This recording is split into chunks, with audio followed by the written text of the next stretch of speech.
Liz got a dress from some random guy, I'd be like, sweet, can you get another? How many can you get? It's a nice dress. It looks expensive. You should definitely collect them all.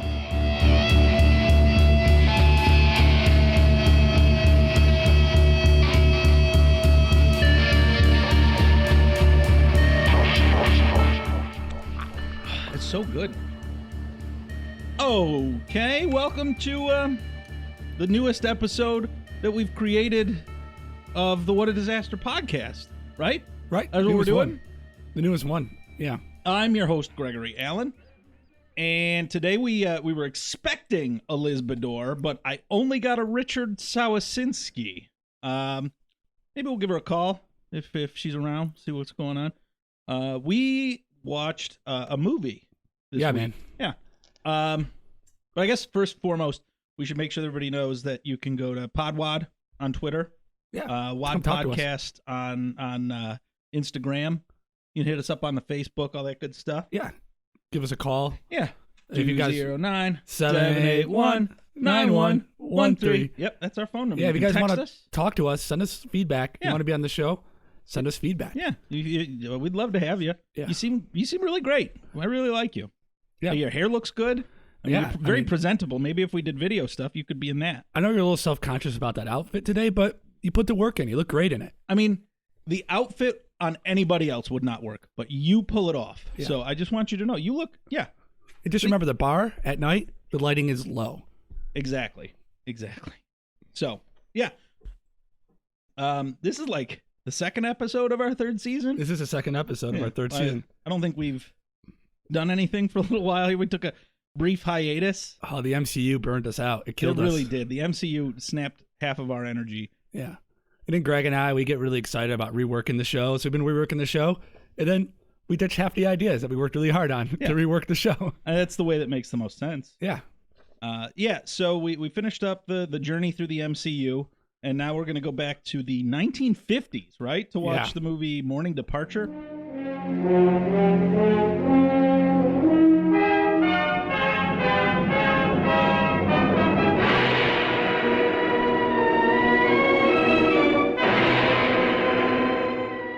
Which I guess is also known as Operation Disaster. I think the movie came out in either 1950 or 1951. Yeah, it depends on where you lived when the movie came out. Yeah, it's a British movie. It really, obviously, an old British film. Yeah, and obviously based on that name, right?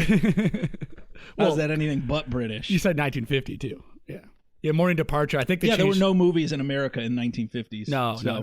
I thought you were talking about it being old, not the fact that it's British. But I really couldn't tell because they had the movie star accent. So it was kind of difficult to tell.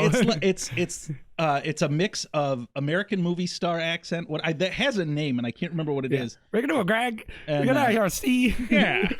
Well, don't you look lovely today? That kind of thing. Are you going already, Andy? Yes, I feel like a bit of air.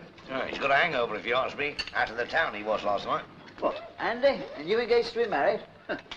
Don't know what the younger generation's coming to. As a matter of fact, I went to the ballet in Weymouth. Well, I don't know. I knew a ballet girl once. I think she was. Used to do 100 somersaults without stopping. Anyone coming? Okay, Andy. I'm not going to sit and listen to them two Blarneyan. If you hadn't got your hook up, my lad, I'd put you across my knee and smack your Irish bottom. Still wet behind the ears, they are. So, Greg, we kind of started, I wanted to mention, reason why we started back at this old film is because the first episode of our show was an old movie, and our buddy Nick Havert wrote a book. He wrote a book? A whole book about disaster movies. And, well, Nick is a fan of the band. He's always been a fan of my band. He's seen us on tour. He plays us on his radio show. His band is Sisters of Your Sunshine Vapor, a Detroit-based psychedelic rock band. Yeah. They do psych rock. We have 2 new songs. You should check them out on the Spotify or whatever. When I went to see their show a couple weeks ago, there was an eyeball projected on the ceiling. That was my idea. It was an eyeball. Yeah. It was looking at everybody. It was checking everybody out. Actually, apparently it was several eyeballs. It was not the same eyeball the whole time. Yeah, we did kind of like an Andy Warhol thing. And multi-eyes. It got a bunch of people to look at an old security camera, recorded it. Yeah. Because we're artists. So Nick's a cool dude.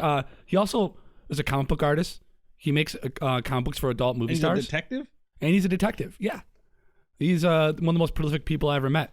Prolific? Yeah, prolific. That is a word I've never heard you use to describe a human being in my life. He's a prolific, dude. pro at being Lithic. You're an amateur, Lithic. The book is called The Golden Age of Disaster Cinema, A Guide to the Films 1950 to 1979. Yeah. You know, and Greg and I, when we started this, we kind of were like, let's dig into a genre we don't really care that much about, haven't really thought that much about. And then Nick wrote this book after the first couple of seasons. We're like, all right. So now what we're going to do is we're going to do like 2 or 3 old movies and then do a new movie.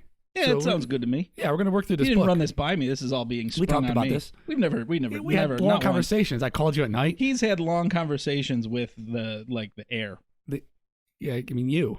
I had conversations with you. Well, if you call me late at night, I'm probably napping.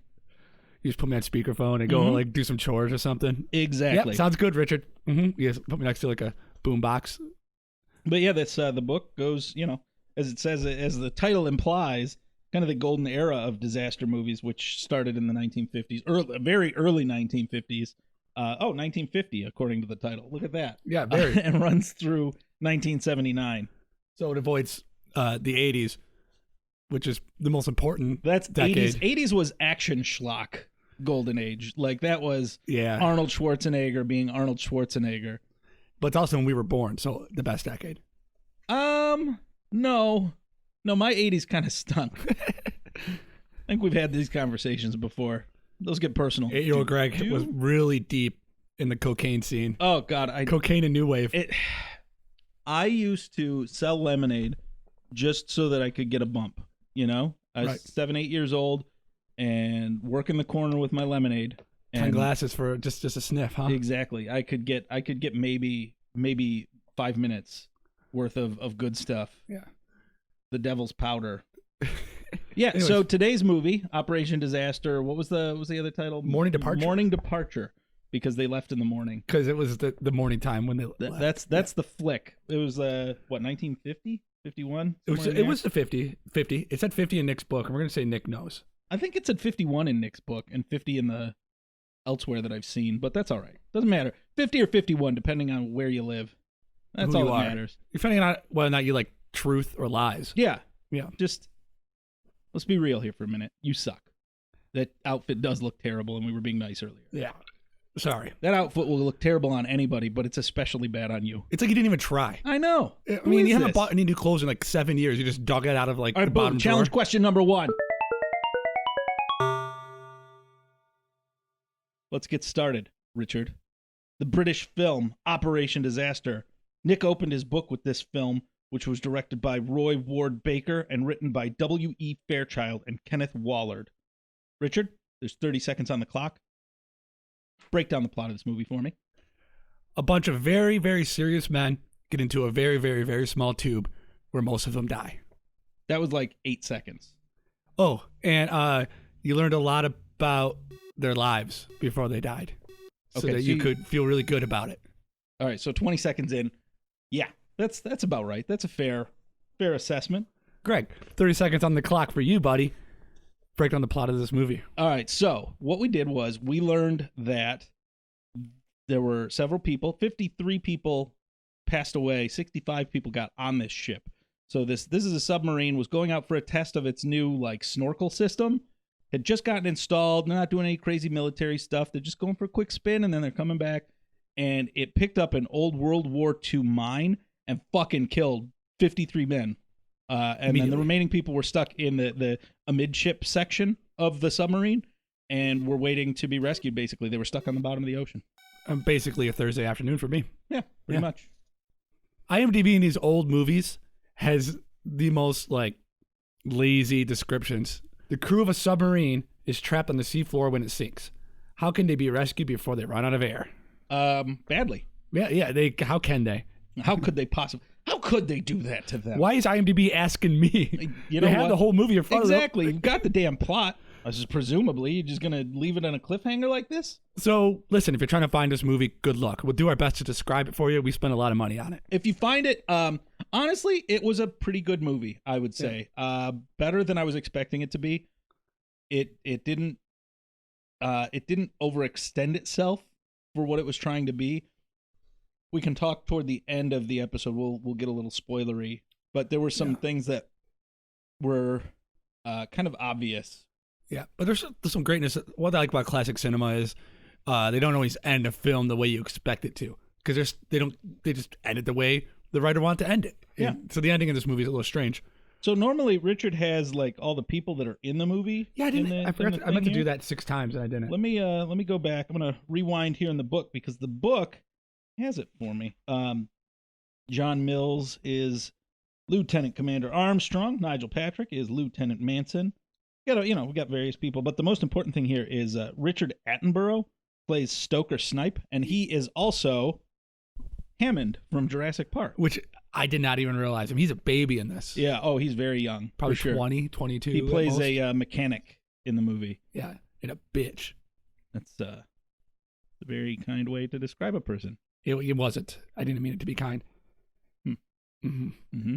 So I have a couple plot points in here because for these older movies, I assume nobody's going to really be able to find these or watch these before. So I want to bring these a little bit alive for you guys. So plot point number 1, Greg. Why were they on this mission? The ship had been recently outfitted with a new style of snorkel, and it was just going out for a test run. And I'm assuming like the snorkel device is a way to gather air from the surface, right? Presumably. Yeah. I mean, that's what it sounds like. That's what it sounded like. Yeah. That's what it sounds like to me. I didn't look that up.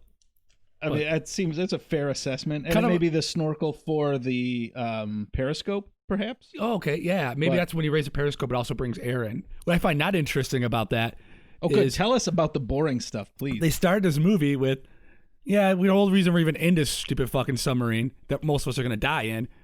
It's just a test run, not a cool battle, no mission to save the world, no important like objective. So you go know out what? for a run. What is interesting about it is just that. Like the military is way more likely to be running training missions or test runs than they are to be in an actual combat scenario. Okay. Yeah. And the fact that this movie didn't even try to go to combat scenarios or anything like that, I thought was great. And then it hit a mine that was left over from World War II. Yeah, these were peacetime people. Yeah, They were this was after cruising. World War II, and it was just a mine that was adrift and was still active. The submarine happened to get close enough that the electronic system triggered it, and the thing blew up and killed a bunch of people. So I'm gonna tell you, I've seen this movie 3 times, and every time I watched it, I was like hoping that this time they'd be able to dive under that mine. That was a really well shot scene. The suspense of them, they're going like, we got to get lower. You think they have it? You're like, yes, they've made it, and it's like, boom. There are a lot of parts of this that had really good suspense sequences and good tension. I really enjoyed most of this movie, but the suspense was very well done. But unfortunately, 53 people who we never met die immediately, right? Yeah, because the fore and aft of the ship are both blown completely off, leaving only the amidship sections of the submarine. That is literally what it sounds like. It's the middle of the That's the terrifying. submarine. You're just in this tank at the bottom of the ocean. So what happened was they saw the mine. They knew that the mine was going to fuck their shit up. And so the commander, the captain of the ship said, lock everything down, seal all the doors. So they locked everything down. If they had not done that and the mine went off, the whole ship would have flooded and everybody would have immediately died. Right. So yeah, we got a couple people who lived. They're the same people you kind of met at the beginning of the movie. So Okay, thankfully, so let's go back to the beginning of the movie, because there were so many weird scenes. Like the start of it seemed like every male female conversation, husband wife, every one of those interactions seemed like they were in strained relationships. yeah, they were, like- every one of them needed to do some work at home. Yeah. Yeah. As soon as the scenes ended, they all ended with a lingering shot of the woman's face, whether it was the wife of Snipe or the wife of the captain of the ship. Yeah. And they both looked like, as soon as the men were gone, like, finally, they're gone. It seemed like there was just some bad news at home. But for like different reasons. I think the captain of the ship, though, I don't think she was excited. She was excited because he was gone, because she would get nervous about getting up to that point. You know what I mean? She wanted him home with wanted the him baby because she didn't want him to wake up the baby early on. And then as soon as he left, the baby started crying. She was having that new mom bad news. And he was definitely like, I'm getting too old for this shit. He was Danny Glover in Lethal Weapon. He was out. That should have been the first clue of this guy's every time fate. every time they show the end of one of his scenes, it should end with that saxophone hit from from Lethal Weapon. Yeah. He was definitely getting too old for that shit. He was spending the whole movie wanting to get home. But Snipes' wife, they weren't clear on this, but I think she's cheating on him. It seems like she is very much open to the possibility of another gentleman caller.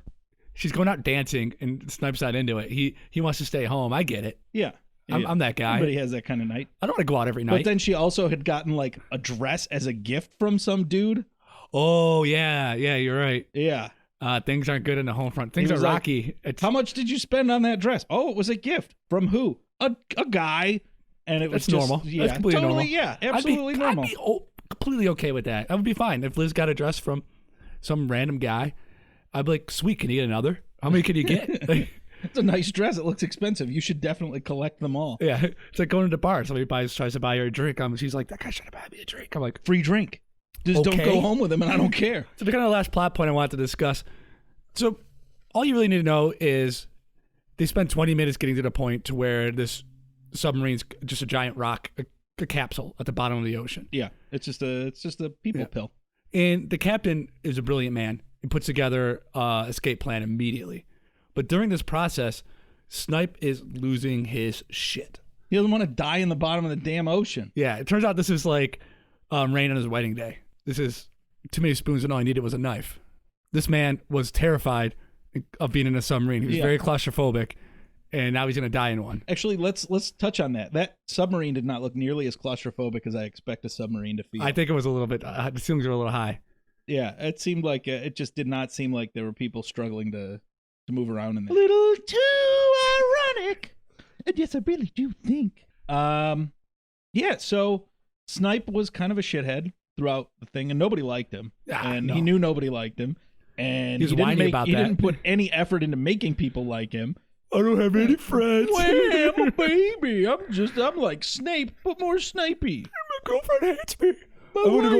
My wife hates my guts and gets dresses from other men. I'm going to kill everybody with dinosaurs. Whoa. Well, that's what he does later. That is his plan. He's trying to find an ocean or an island in the ocean that he can breed his dinosaurs. Because the guy that played Snipe, did we cover that already? We covered that already. Yeah, he's Hammond. Yeah, The guy he's who played Hammond. the guy who played Snipe is Hammond. Full circle to a Jurassic Park episode. Jurassic Park. You want to take a quick break?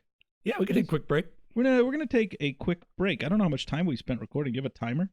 No, I don't know how much time we. I don't have a spent phone. recording. I left it in my car. Yeah, he left his phone in his car. I'm not gonna need my phone. Not he very said. long though. He's This has usually been the about, this has been about timekeeper. 15 minutes, 20 15, 20 minutes. I It's mean, like- that seems fair. Oh, wait, do that voice again. It's basically me.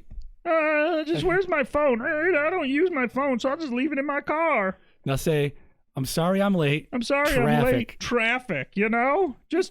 And the gas pump was so slow. This is great. I was just like, I gotta get gas because it's a really long trip. I'll wait till the last possible second and I'll get gas before I go to his house, even though I could just go after on my way home.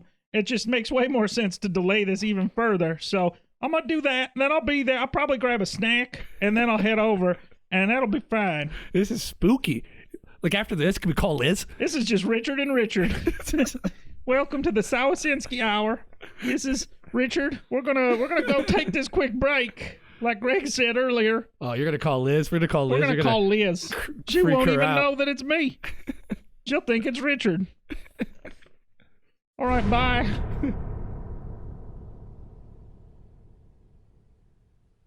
After the members of Detroit's psych rock trio Sisters of Your Sunshine Vapor almost died while flying back from their first European tour, they got off the plane feeling strangely transcendent. The result is what High Times magazine described as a THC-fueled doozy. Listen to the new single Dr. Helicopter by Sisters of Your Sunshine Vapor on Spotify now.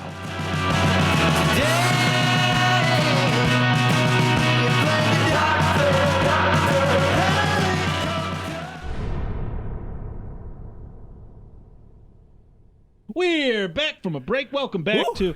What? Back. Why are you interrupting me every time? You- We're the What a Disaster It's our podcast. and you It's know not what interrupting. is a It's disaster? joining you. It's helping. You I'm helping. are a disaster. Co-hosting. This is what a co-host does. Oh, co-hosts just talk over the co-host, huh? If- Just everybody's just Ed talking McMahon? over. But is this McMahon? fun for Ed everybody to McMahon? listen to right now? Ed You guys McMahon? loving this? Ed Is it just McMahon. super great Ed- to Ed- hear everybody just Edward talking McMahon. over Used to each talk. other while they're here?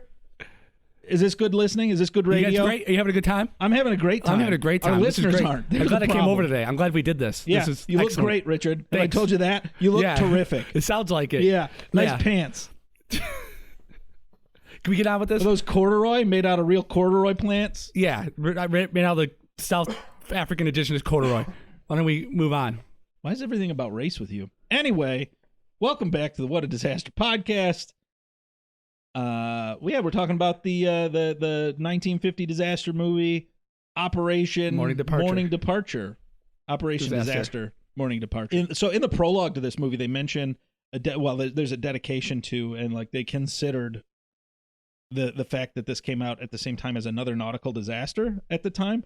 There was a Her Majesty's ship Truculent, which collided with a Swedish oil tanker called the Davinia, and that was on like January 12th in 1950. And the movie came out in February. Yeah, it came out February 10th. It looks like. Yeah, so like in the UK. a month later, they had a title card dedicating it to that event, and kind of the studio took that under consideration before they released the movie. So this movie to make in 1950 cost around £150,000. That's a heavy money to have. Now is about £3.5 million. Really? With adjusted for inflation. Makes sense. The sets are really nice in this film. You could tell like they built tanks and stuff to drown people. I mean, $3.5 million is still like nothing budget for a movie. Although there weren't a whole bunch of different locations that they shot in. It was just like some shots of ocean stuff and then people standing around for the most part. Marketing costs back then were less too. You just kind of shove the movie out. Yeah. But they spent think about the film cost at that time. For sure. It was probably a lot more expensive to get I think a that canister of they film. had to have been very good with their filming. Anyway, they considered that stuff when they released the movie. They Which didn't is even great. know this is a fictional story, Yeah. and it got hit really close to home to this really recent disaster. I mean, this is still really close after World War II ended too. Yeah, 64 men died during Yeah. that situation, which is a big deal.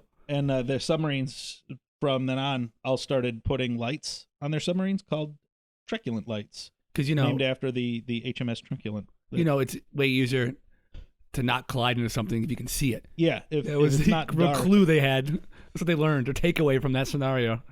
Oh, they also said something I thought was interesting too.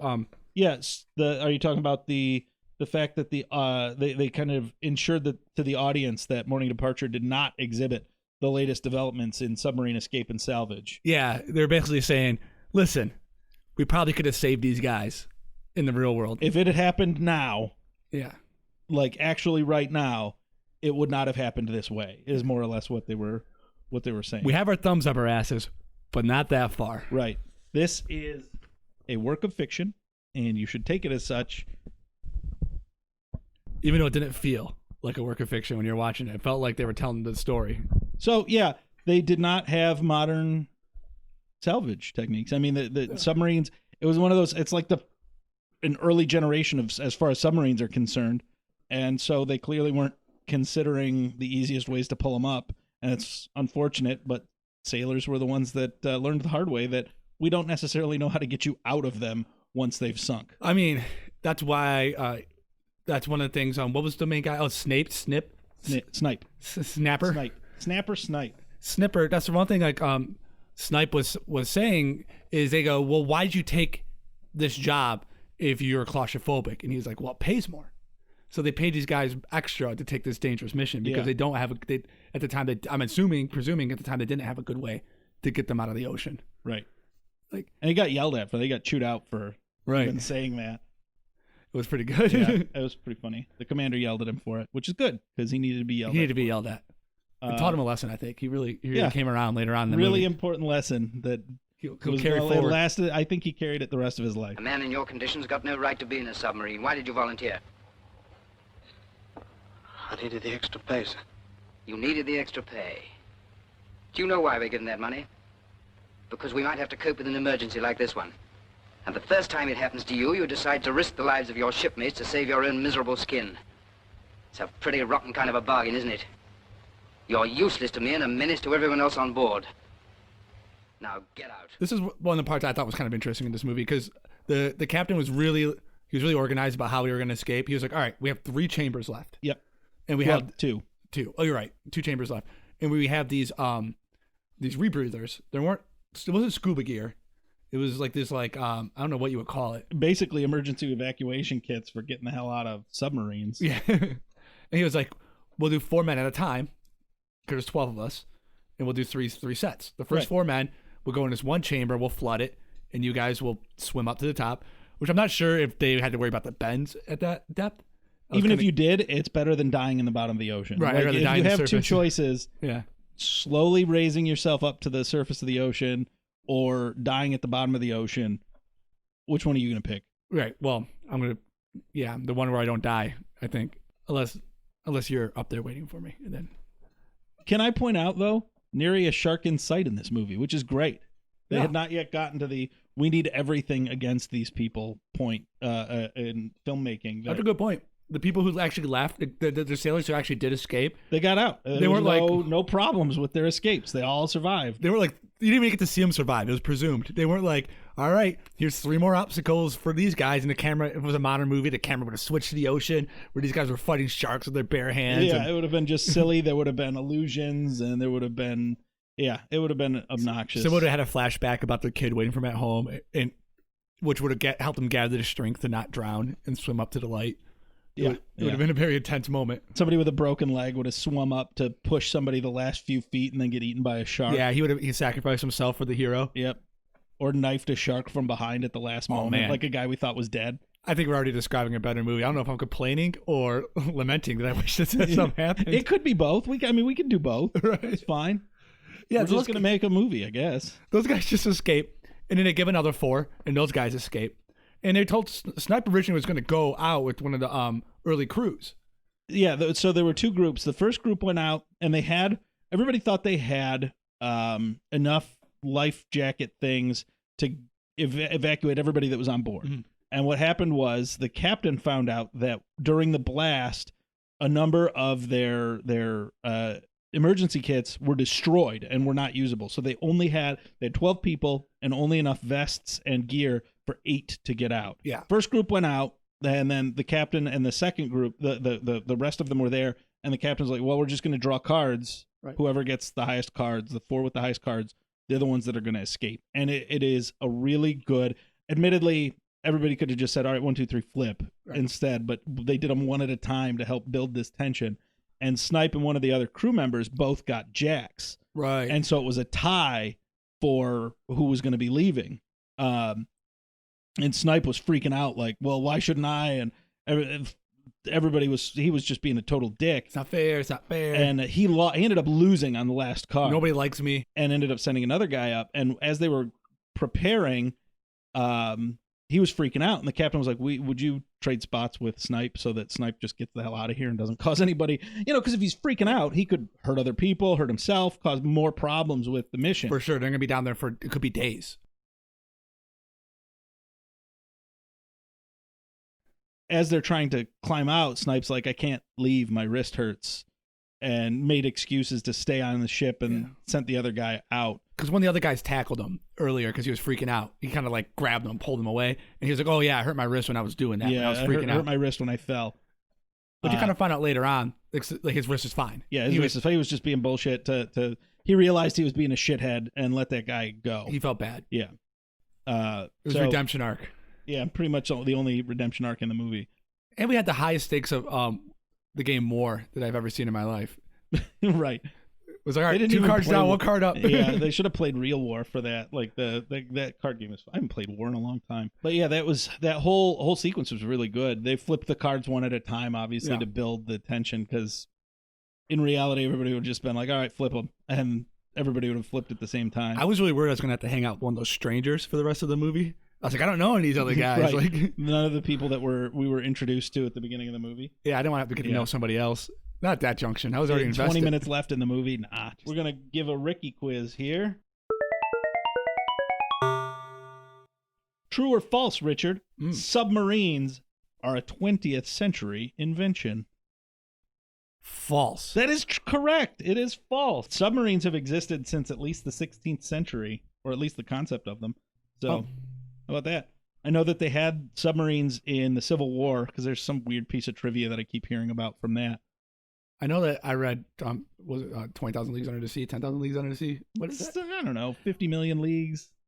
5,000 leagues. leagues Under the Sea. I read that a couple times as a kid. Whole bunch of leagues under the sea. Just a lot of leagues. All the whole slew of leagues. Just a pile of leagues. Whole under the pile sea. of leagues. Every league you had was under there, and they were down there. The only place you'd expect to find leagues I under think the it was sea. 20,000 leagues under the sea, I think wasn't it it? was 20,000 leagues I'm going under to the sea. Google that, too. Yeah, it's 20,000 Leagues Under the Sea, Submarine Voyage. There you go. There we are.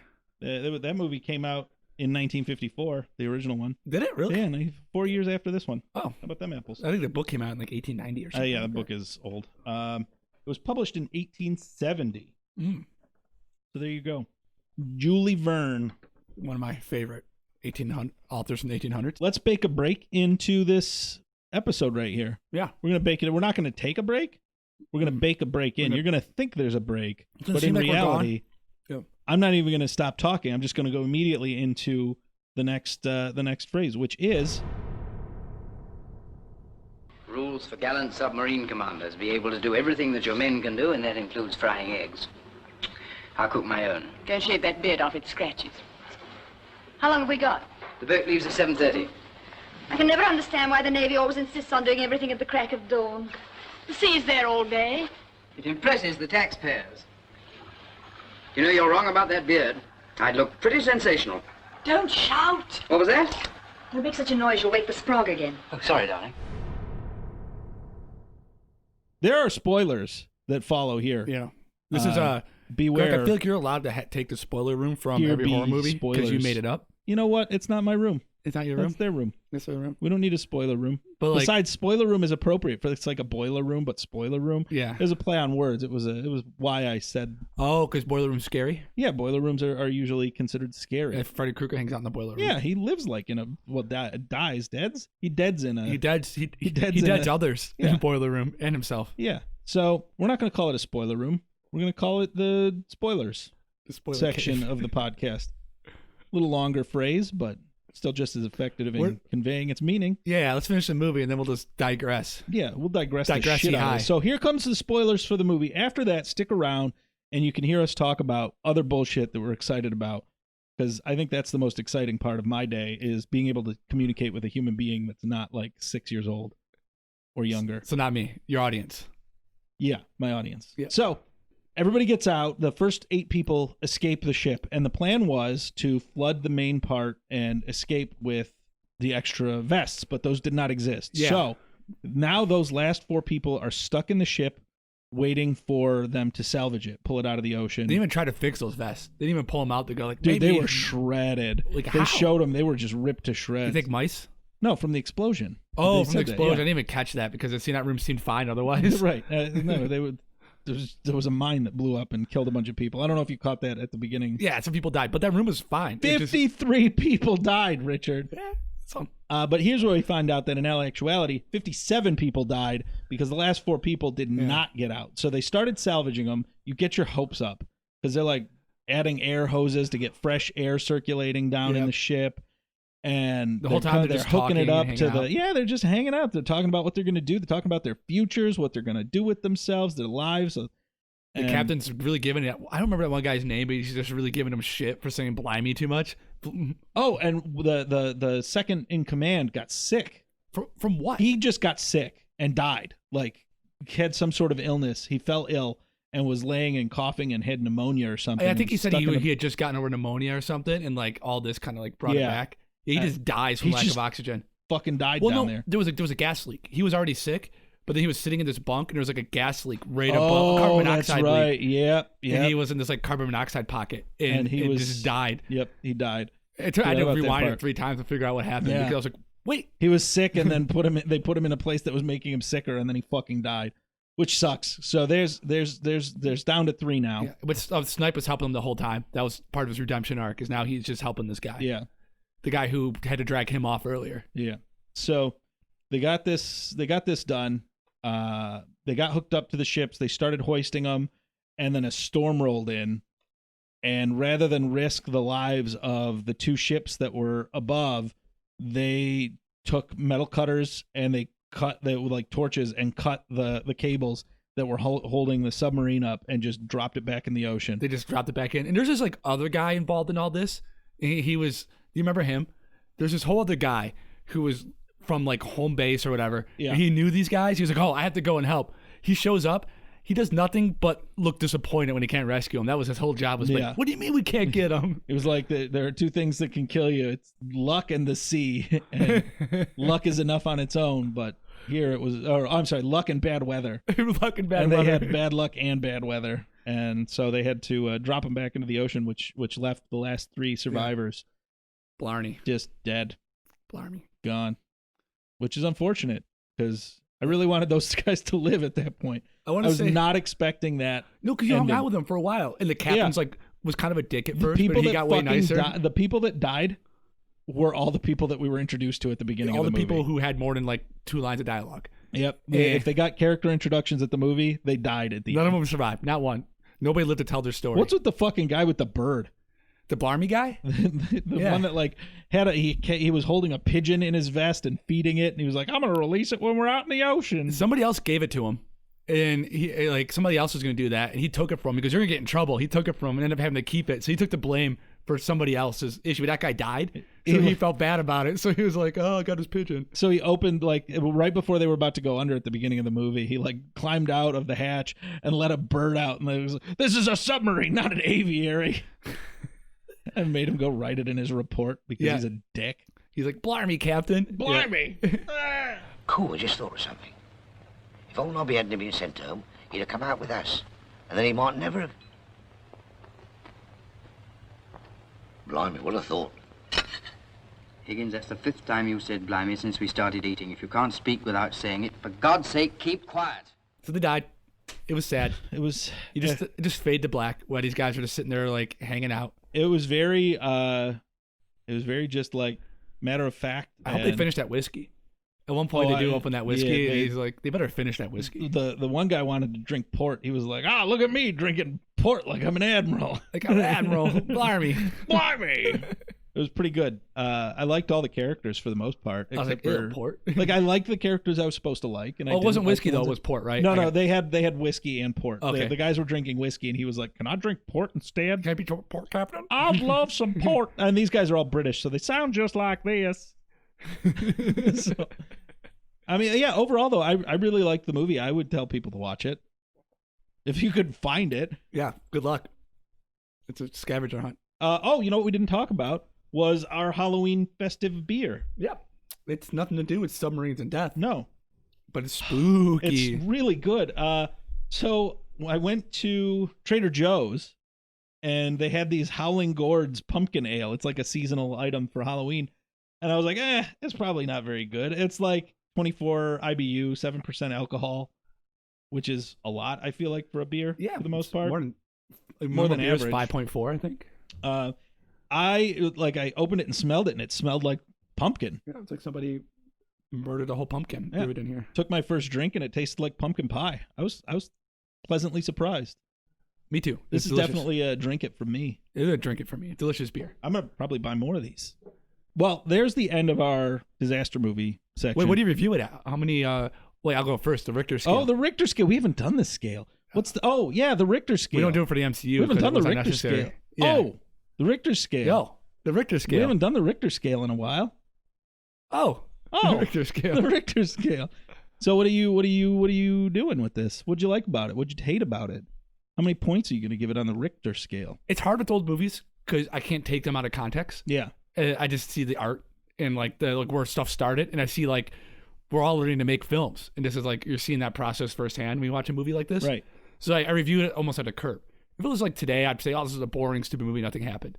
But the fact that it's from the 50s, you can't. We don't exist in a vacuum, right? Right. And outside the vacuum, yeah, I would give this movie a 7.36. 7.36 on the Richter scale. Yeah, the acting was great. I really enjoyed the acting. I liked the performances. I was sold. Even the sets were awesome. I liked when they were filming the tanks in. What I didn't like about this movie was, I mean, what anybody's not gonna like about this movie, nothing really happens. You're just hanging out with these people. You're literally just hanging out with them for about an hour. You're learning about their lives. You're learning. So you just don't like character-driven movies. yeah, slowly. It's slow. Yeah. They don't even really talk about much. And they hint at the problems they're having. Like, Stipe doesn't say, "My wife's cheating on me."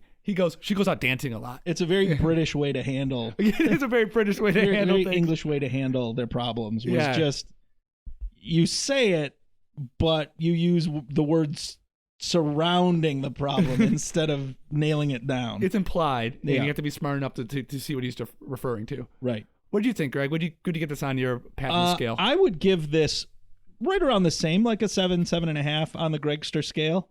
It was the stuff I did like about it was that, I mean, the dialogue was really good. It had to be really good at that point because there wasn't a whole lot of like special effects stuff that could really be done.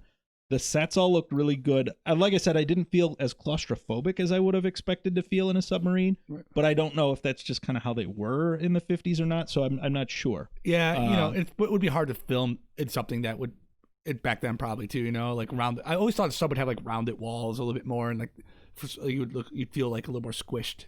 Yeah, but they were in the captain's quarters, too. Right? But yeah, so I felt like this movie I definitely had to pay attention to. It's not the sort of movie that you could just have on in the background and skip stuff because there was always something going on as far as the characters and their conversations. There was very little filler that wasn't a conversation that led immediately into what was actually going on.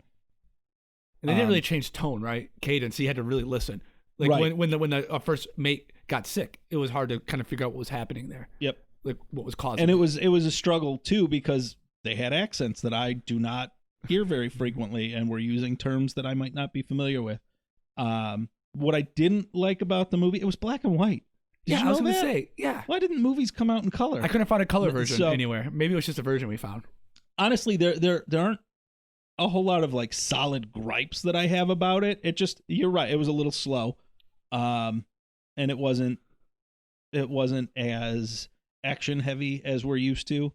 So those would be two strikes against. But I mean, overall, there wasn't like one thing that was bad. It wasn't boring for me at any point. In modern disaster movies, man fights the elements. Right. In this movie, the elements, man just surrenders to the elements and hopes for the best. Yeah, it was pretty wild. Yeah. Yeah. It was unceremonious when they dumped them back in the ocean. That's for sure.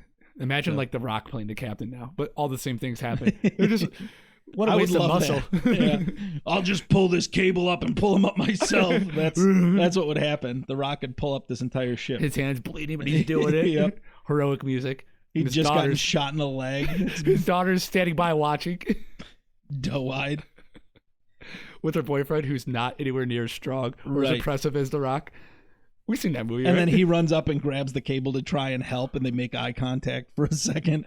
And he nods. And there's the nod. Twinkle in his eye. But The Finally Rock has to earns save The him Rock's anyways. respect. And then the last scene is The Rock giving him shit about not being strong, but then laughing with him. He has to punch a shark as it jumps out of the water. Yep, Or punching a shark with his free hand while pulling the boat up with his other. All right, so we just described the movie we should be The making. reboot of Operation Disaster. Operation Disaster Part 2. The Rock. The Rock shows up to save ship, to save people. The Rock shows up to rescue him, though. Richard Attenborough is dead, but that's fine. We're going to CG him into the movie. It's fine. And We've been on there all this time. We'll use David Attenborough for the voice, so it'll be like watching Life on the BBC, but with The Rock in a CG Richard Attenborough. Sign up for our Patreon, and our $1 million goal will be rebooting this movie with The Rock. I'll tell you what, we are going to start a GoFundMe. We need about $500 million, and we're making this movie. Although I do kind of want to remake this movie with The Rock and not have any action scenes, or shoot it scene for scene, with just The Rock as the captain, but just hype it as The Rock and show all these scenes where like he looks really strong, he's doing something heroic, but that's just him like dealing the cards that the guys are. Yeah. So thanks again for everybody. Once again, check us out on the Facebook. You can listen to us everywhere. Mash the like button. Just hit it. Smash that like button. 5 stars all the time, all the way through. Like and subscribe. Yeah. 5 stars. We Give lost a us- star the other day. We're not. Somebody gave us a 4-star review the other day. Who fucking cares? It's like they don't even listen. We are a 5-star podcast. We are not a 5-star We are podcast, a Richard. 5-star Richard, I got podcast. bad I am- news for you. We're not a 5-star podcast. Here's a little bite of reality for you. Little We're bite, like a little nibble. 3-star at best. A little nibble of podcast, reality. All right. Rate us 3 here's a stars or taste. better or less. Be honest with us. Send us some reviews. Email us. Call us. Walk in on us. Yeah, just show up. Show up Yeah. where I work. That's fine. That's fine. Come on in. Yep. I work in a place that's open to the public, so head on over. We'll see you there. Hang out. Well, hang out. All right. Happy to see you. All right, guys. See ya. Well, we doing anything else? Are we good? We done? We letting people go here? 201 Dude, you don't even know the phone number. 786 You 91 don't even know the phone number. 14. 209-781-9113. Why do we even have a phone number song if you're not even going to remember it? I had one beer. We had a song, man. This is why I have after This the last, is why we had the song so people would easily remember But it. this is why after the last Endgame episode, editing it, I realized I can't start drinking until we start recording. I get mushy brained.